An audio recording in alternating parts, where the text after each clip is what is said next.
विशाळगडावरील अतिक्रमणाचा मुद्दा आता चांगलाच पेटलेला आहे।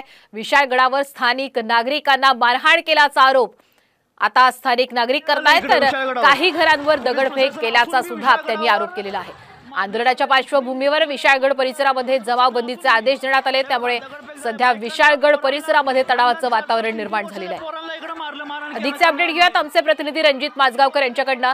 रणजित, आता विशाळगडावर अतिक्रमणाचा मुद्दा चांगलाच पेटलाय, त्यात स्थानिकांनी आता दगडफेक झाल्याचा आरोप सुद्धा केलेला आहे, काय सध्याचे अपडेट? आज संभाजीराजे यांनी चलो विशाळगड हा नारा दिलाय, त्यामुळे हजारो शिवभक्त या ठिकाणी पोहोचण्यासाठी निघालेले आहेत। मात्र काही संघटना सुद्धा त्या ठिकाणी पोहोचलेले आहेत। विशाळगडावर जे स्थानिक नागरिक आहेत, दोन्ही समाजाचे जे नागरिक आहेत, यांना जो तुफान मारहाण झालेली आहे, त्यांच्या घरांवर दगड आणि विटांचा वर्षाव करण्यात आलेला आहे।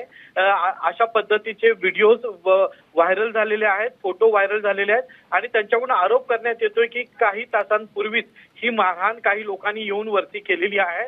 या ठिकाणी जमावबंदी आहे, मात्र पुरेसा पोलीस बंदोबस्त त्या ठिकाणी तैनात नसल्याचा फायदा घेत काही तरुणांनी या स्थानिक नागरिकांना मोठी मारहाण केलेली आहे। आपण दृश्यांच्या माध्यमातून किंवा फोटोच्या माध्यमातून बघतो, अनेक लोक जखमी झालेली आहेत, महिलांना मारहाण झालेली आहे, तसंच त्यांच्या घरांवर तुफान दगडफेक आणि विटांचा वर्षाव केलेला आहे। त्यामुळे विशाळगड गडावर तणावपूर्ण वातावरण सध्या निर्माण झालेलं आहे।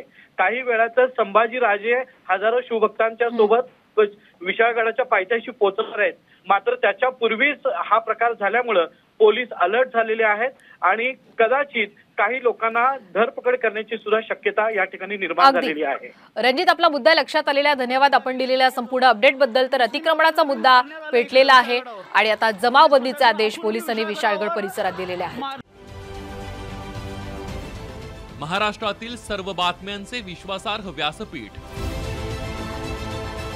सकाळच्या सर्व सोशल मीडिया प्लॅटफॉर्मला लाईक, फॉलो आणि सबस्क्राईब करा। तसंच सर्व नोटिफिकेशनसाठी बेल आयकॉन प्रेस करायला विसरू नका।